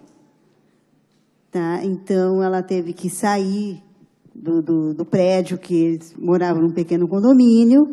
Ela registrou BO na Delegacia da Mulher, tá? E ela teve que sair, então, de Florianópolis, e até hoje não recebeu, pediu para representar, porque o BO tu faz, tem que pedir a representação, senão ele fica arquivado, não sei como é que é esse procedimento, e até, né, e sofreu, então, essa violência desse vizinho. Né, e na Delegacia da Mulher não fizeram a representação, isso foi em abril, e até hoje ela está esperando, então, que o inquérito tenha andamento. Assim, gente, essa questão da representação, ela funciona assim. Alguns crimes, a lei dá um prazo de 6 meses, a partir do registro do BO, para a pessoa formalizar essa representação, que é uma autorização que a vítima me dá para eu começar o processo como promotora. Eu não posso começar o processo se ela não me autorizar. Então, o que acontece? Né? E eu digo assim, por que a lei escolheu alguns crimes em que ela diz, não, nesses crimes você precisa ter essa representação? Eu falava antes do caso do vizinho, da fumaça, assim, né? Eu citei, não sei se a senhora estava aqui, assim, vamos supor naquela hipótese, né? Dali a 2 dias o vizinho vai e pede desculpas. Né? Digamos, vizinha, desculpa, eu estava alterado aquele dia. Não, mas agora eu já vou te processar e não sei o quê.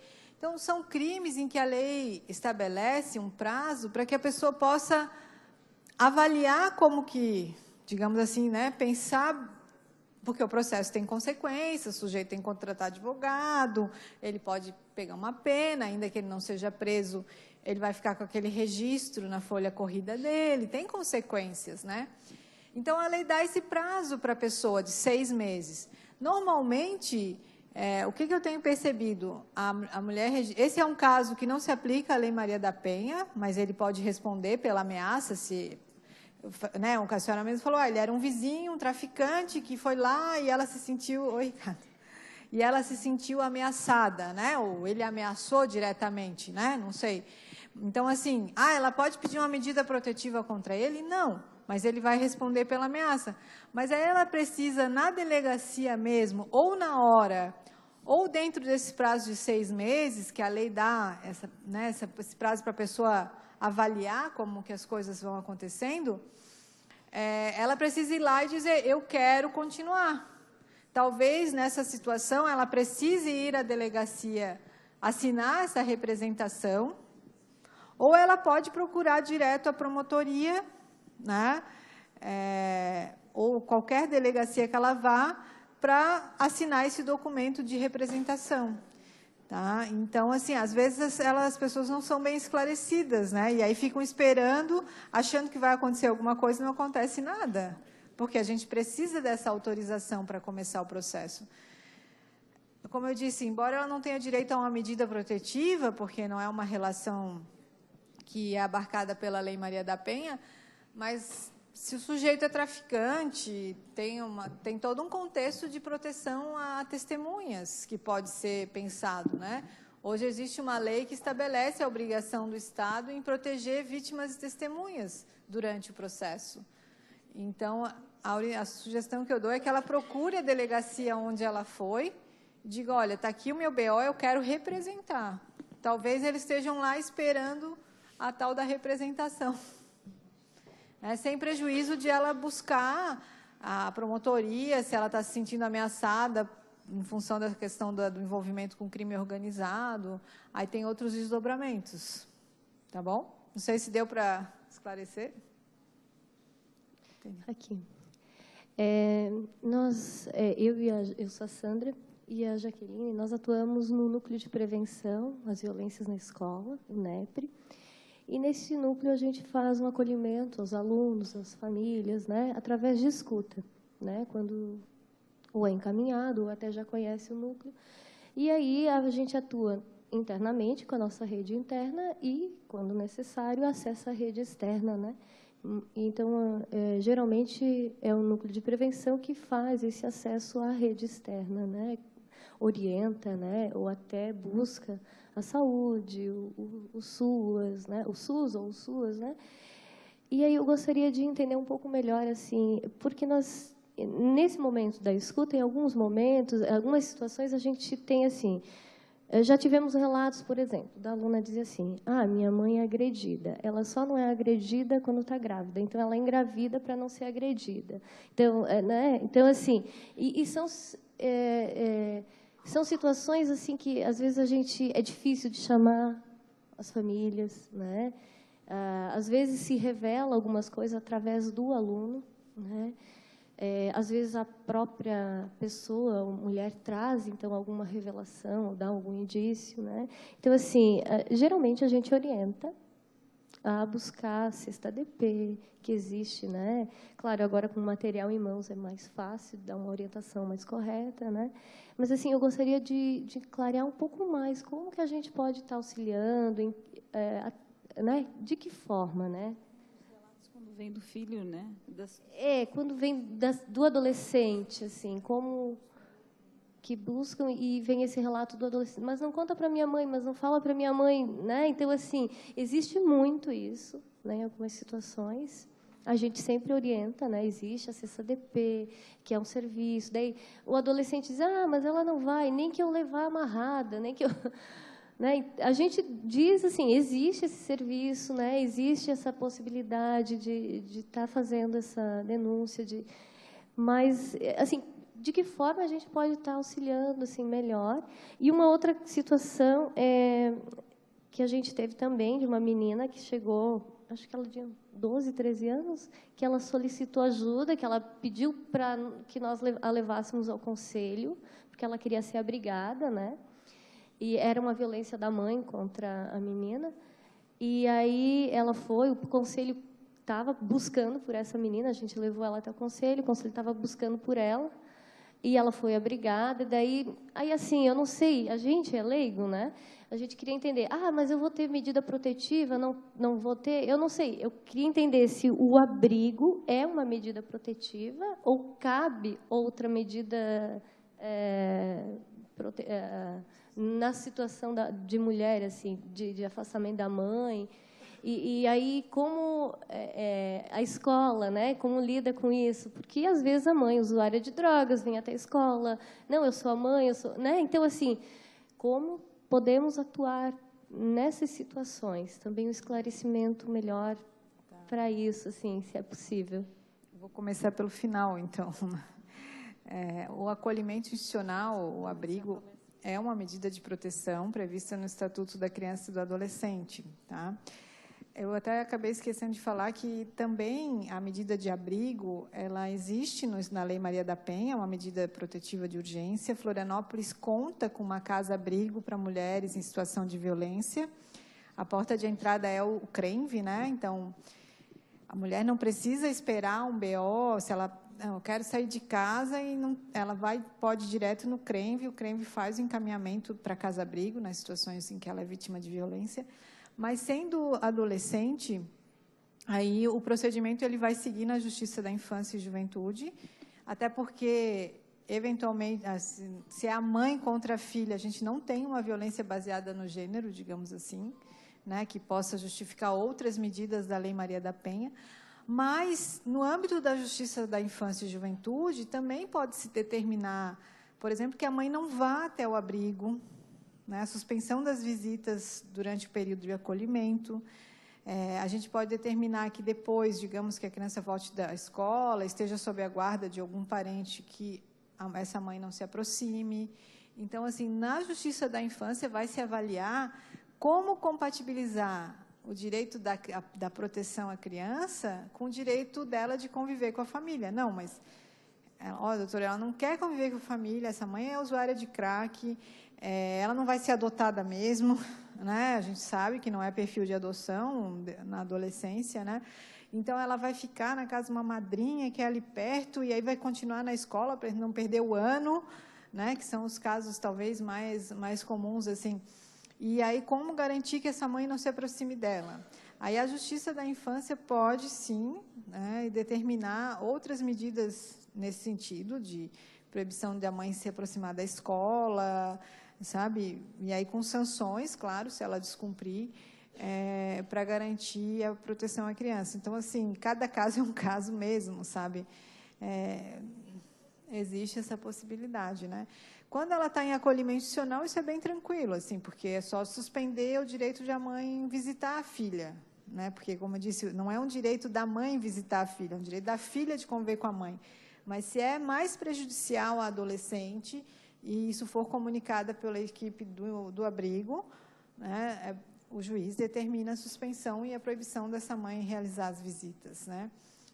A outra questão que tu colocou, assim, como ajudar, né? Principalmente quando o aluno ele reporta uma violência, ele não quer que a mãe saiba que foi ele que levou para a escola essa demanda. O 180, como eu disse, é o caminho da denúncia anônima, né? Isso também, acho que não sei se vocês lembram da época do Aponte, do Apoia, né? Do Apoia, a gente já é dessa geração, né? Que a gente tentava, foi uma forma de tentar despersonalizar, né? Que não era o professor, então era a escola, né? Que encaminhava o aviso, né? De maus tratos ou da infrequência escolar, né? Então, isso poderia, assim, se pensar, por exemplo, de a escola acionar o CRENV e reportar ao CRENV essa situação, né? Para o CRENV fazer essa abordagem. Normalmente, o CRENV não vai na casa, não faz visita domiciliar para não expor a mulher, né? Para não aumentar o risco da mulher, né? Mas eles tentam contato telefônico, olha, a gente quer conversar com a senhora e tal, né? A gente vai tentando fazer um trabalho de convencimento da mulher para ela conseguir dar alguns passos na proteção dela e para sair daquela relação abusiva. Agora, toda relação abusiva em relação à mulher gera reflexos inevitáveis em relação às crianças. Então, a escola também pode acionar o conselho tutelar, né, e reportar, não, o aluno contou que, né, assim, que vocês tomaram conhecimento que aquela família está numa situação, né, existe um contexto de violência doméstica. Quando existe uso de álcool e drogas em casa, é obrigatória a notificação, né? Se o adolescente contar que o ambiente tem usuários de drogas, assim, a escola tem obrigação legal de notificar, porque... Oi? Qual o melhor primeiro contato? Então, gente, assim... eu acho que vocês vão ter que sentir, assim... Porque, para a criança, eu sempre digo assim, para a criança pedir ajuda é porque a situação é muito grave. Sim, então, para o conselho tutelar, primeiro passo, assim, sabe? Agora, assim, se a mãe chegar assim, não, mas se vocês tiverem a liberdade com a família, com a mãe, numa relação, uma reunião de pais, em que a mãe busque essa ajuda, né? A mãe diga assim, olha, mas eu queria, mas eu não posso, porque eu não tenho para onde ir. Porque, às vezes, nessa relação escola-família, vocês têm muito acesso à família.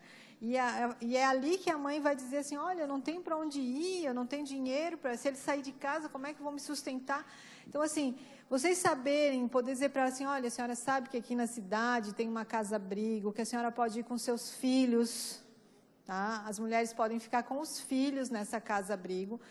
É uma casa que não é identificada na cidade, porque até nem poderia ser, né? Ela pode ficar com os filhos lá durante o tempo necessário para reorganizar a vida dela, tá? Então, olha, a senhora sabe que o município pode disponibilizar passagem para a senhora voltar para a sua cidade, junto das suas familiares, que a senhora se sente mais protegida. Então, assim, o CRENV é a porta de entrada para esse serviço, sabe? Então, é importante conhecer esse serviço para vocês entenderem, né? que as demandas da família espontâneas vocês podem direcionar para lá. Os casos em que há um temor da criança ou do adolescente em relação a esse contexto, aí a minha sugestão é acionar o Conselho Tutelar. Tá? É bem importante, assim, gente, compreender assim, que a intervenção, numa perspectiva de proteção, ela tem um valor assim, muito grande, porque ela pode mudar as realidades e salvar vidas, né? Mas eu sempre costumo dizer que, assim, às vezes, a mulher ela quer sair daquele contexto de violência, mas ela não quer processar, né? E, como eu disse para vocês, o BO leva 3, 5 anos para chega na sala de audiência, assim, e agora, doutor, eu podia ter morrido, né? Qual é o nosso papel na rede? Assim, é garantir que a mulher não viva aquela situação de violência, que ela tenha os recursos para sair daquela situação de violência, seja uma medida protetiva, um acolhimento institucional, mas que ela siga em frente. Eu digo porque muitas mulheres desenvolvem uma ansiedade em relação ao processo, como se aquilo fosse salvar a vida delas. Assim, inclusive, algumas até desenvolvem transtornos de ansiedade, que vão no fórum todo dia para saber do seu processo. E, de fato, é um trabalho, né, cada um tem o seu papel, a gente faz as cobranças quanto ao cumprimento de prazos e tal, mas isso às vezes não acontece. Mas eu sempre digo que o nosso papel na rede de proteção, independente do processo, é garantir que ela reconstrua a vida dela, sabe? A medida protetiva é um instrumento, mas quem vai ter que reconstruir a vida dela é ela, com apoio psicológico. O CRENV faz esse apoio num primeiro momento, depois o CRAS assume a parte clínica do atendimento psicológico, né? Com o apoio da família, da escola, né? Ela vai reconstruir a vida dela com a família dela, né? Se a gente conseguir uma condenação no processo, eu sempre digo para as mulheres assim, não sumam, porque, às vezes, se a mulher não aparece na sala de audiência, ele vai ser absolvido por falta de provas.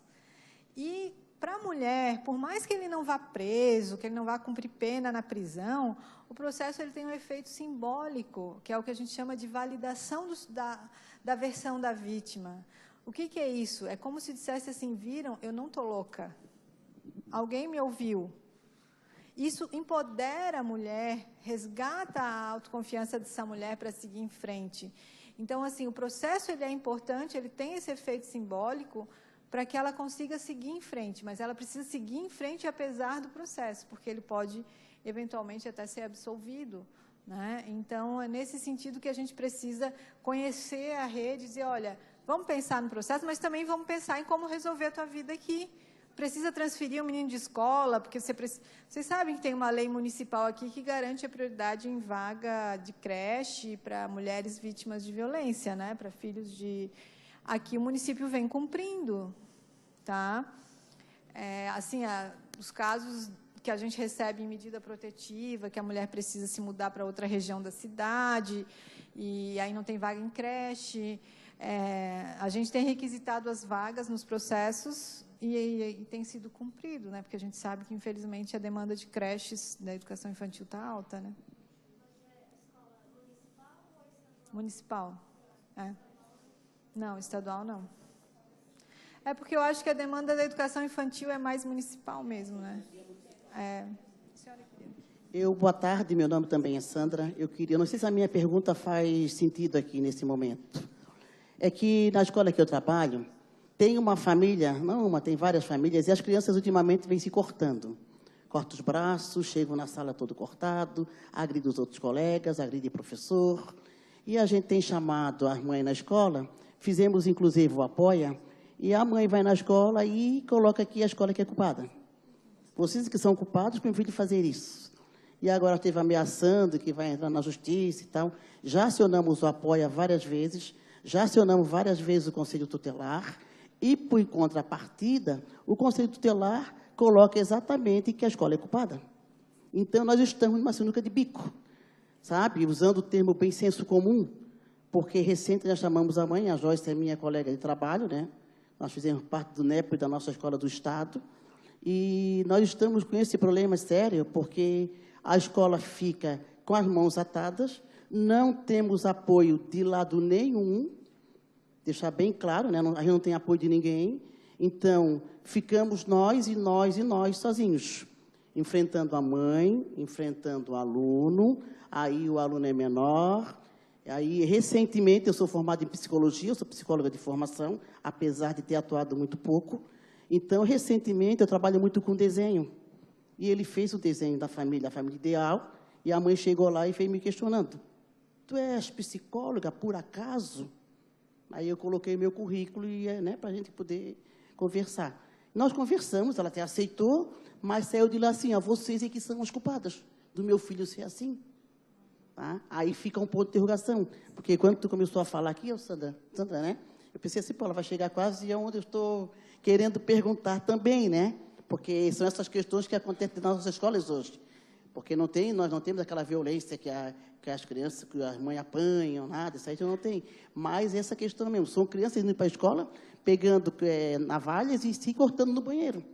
Isso qualquer hora vai aparecer um lá morto do banheiro e vão dizer, pô, a escola não fez nada, ainda bem que tudo a gente resista. Tá? Aí eu queria dizer assim, que procedimento nós devemos ter com esta mãe e com este aluno? Ele já é um menino grandão, né? Porque ele é grandão, mas não tem idade de 10 anos. Tá? E a gente está nesse impasse com a mãe. Eu ainda tenho eu ainda faço meio termo, porque na comunidade eu conheço todos. Daí eu vou lá, minha querida, não é bem assim, tal, aí tem essa aceitação. Mas não é fácil, né, Joyce? Gente, são os desafios, né, da contemporaneidade, até porque a gente está vivendo aí as adolescências se transformando e o impacto, muitas vezes, das tecnologias nas relações, né,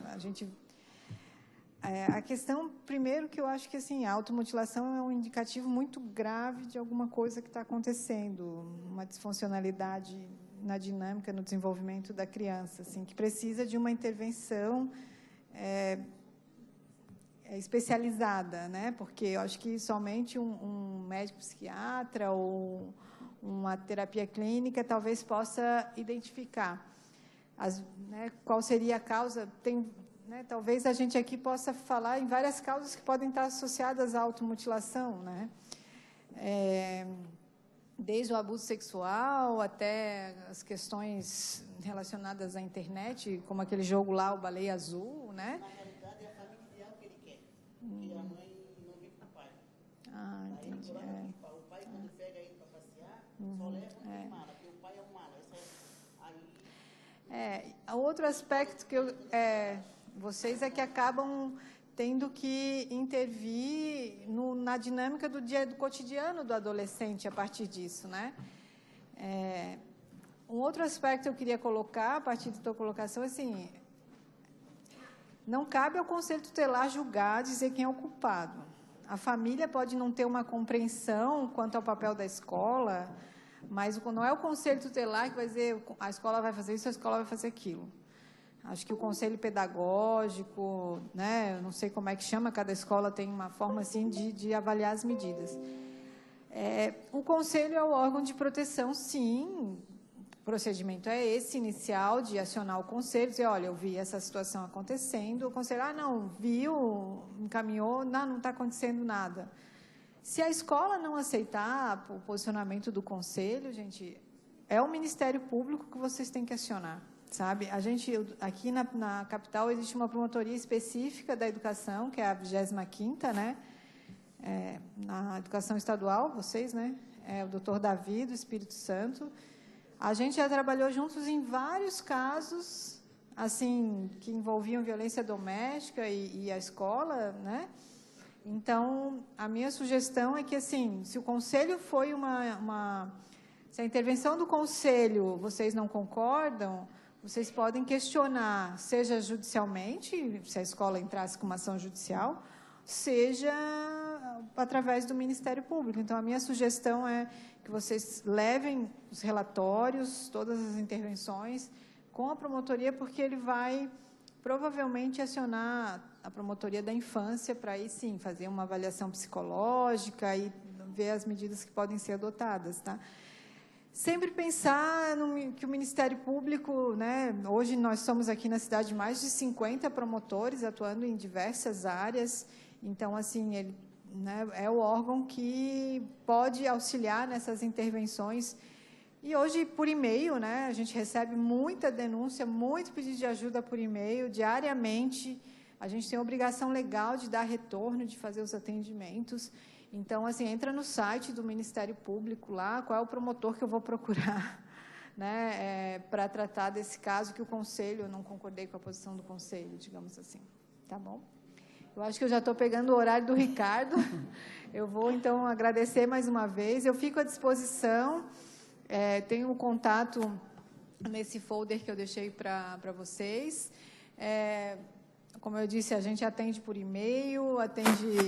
Né, eu não estou diariamente na promotoria, porque eu, às vezes, terças, quintas, eu estou na sala de audiência, aqui no Fórum Central, mas é só ver se eu estou na promotoria, eventualmente eu ligar ou aparecer lá, que a gente faz o atendimento e pode conversar sobre os casos específicos e mais pontuais, tá bom? Obrigada, gente.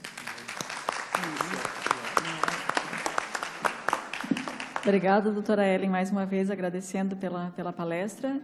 Agora nós vamos ter um intervalinho de 5 minutinhos só para tomar um cafezinho e a gente já volta para a palestra do Ricardo, que vai ser sobre escuta.